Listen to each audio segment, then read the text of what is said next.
எல்லோரும் எப்படி இருக்கீங்க? நல்லா இருக்கீங்களா? இன்றைக்கி ஒரு சூப்பரான கத்திரிக்காவை தாங்க பார்க்க போகிறோம். எங்கள் வீட்டில் இப்போ கத்திரிக்காய் காய்க்க ஆரம்பிச்சிருச்சு.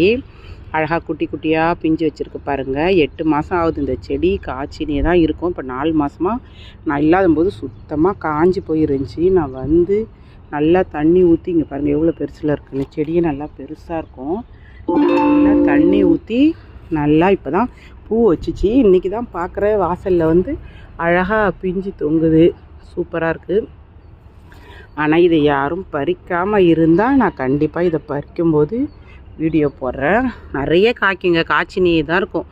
காய்க்க ஆரம்பிச்சிட்டா கத்திரிக்காய் பூ வச்சு எல்லா பூவுமே வைக்கிற பூ எல்லாமே சூப்பராக காய்க்கும். ஒரு டைமில் எறும்பு வந்தால் மட்டும்தான் கொட்டிடும். உங்களுக்கு கத்திரிக்காய் பிடிக்குன்னா கண்டிப்பாக லைக் பண்ணுங்கள், கமெண்ட்டில் சொல்லுங்கள்.